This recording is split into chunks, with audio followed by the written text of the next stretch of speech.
So I think that everybody's always known that when the powerless have something controversial to say to power, or when somebody has a crime they need to report that isn't, as it were, going to be well received, or when somebody who's relatively powerless just wants to make their opinion heard in a context of power,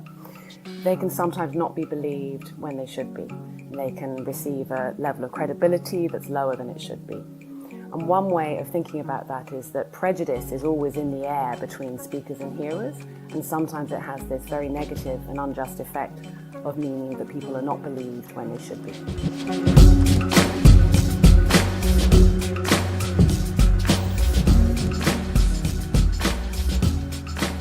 One way to theorize this phenomenon and to give it a useful label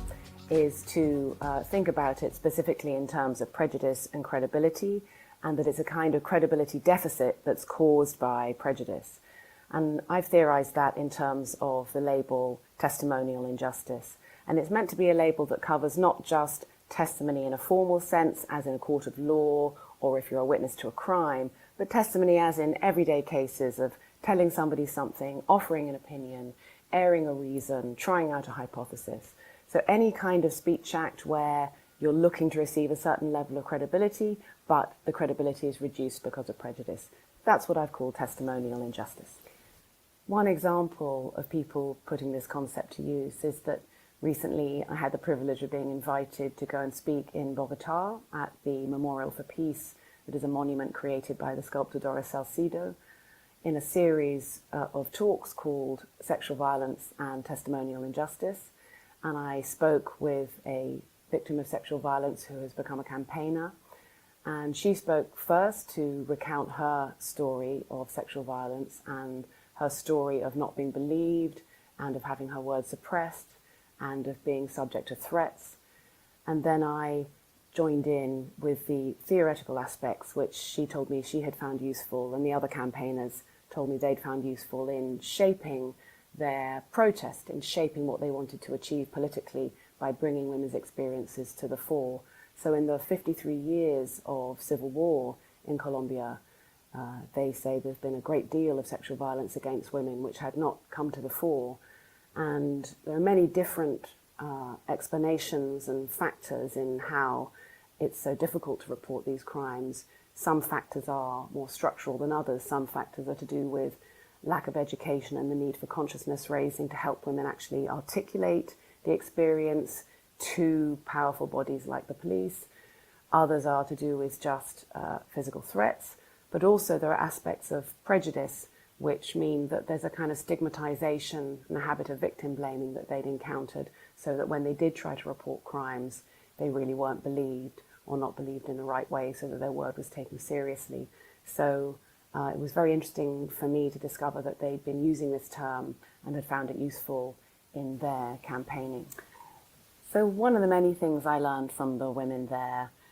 the campaigners and the victims of sexual violence, was that for many victims, women who lived in the countryside and who'd had very little education and many of whom were illiterate,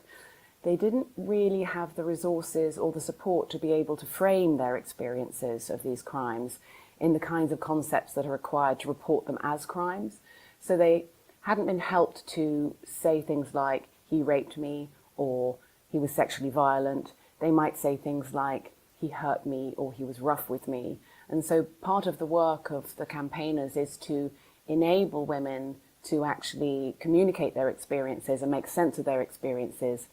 in terms of the kinds of concepts that are necessary to report them as crimes. And that brings me to a different concept of epistemic injustice, namely hermeneutical injustice. And it's a little bit long to explain, but basically has two ingredients. If you're a member of a hermeneutically marginalized group, which means if you're a member of a group that doesn't get to contribute to the shared pool of concepts on equal terms with other groups, then you're at a kind of unfair disadvantage when it comes to making sense of your own experiences and communicating those experiences to others who might not share the concepts, even if you do have the concepts yourself. When you attempt to communicate an experience across social space, for instance, to a police force or to members of your family or to colleagues who do not share the concepts, or in other ways reject the concepts and resist the concepts that you need to make your experience intelligible, then you're subject to a hermeneutical injustice. And I think one of the things I learned from the women there was that many of them are subject to that kind of injustice. And so part of the work being done is to enable those women to frame their experiences differently and in a way that's effective for them when it comes to protesting what happened to them. So one of the thoughts that I came away with from that trip, besides admiration for the women who were speaking out and campaigning and trying to make things better, was that even in the midst of violence and threats of violence, there's an importance to people's ability to make full sense of their experiences and to know that they can actually communicate them across social space and be believed. And that not being believed or not having your word taken seriously, especially when you're talking about something really important, is a profoundly damaging and frustrating kind of injustice, which somehow lives alongside the other kinds of physically threatening and terrorizing injustices, and that people who are subject to those sorts of injustices care about both aspects.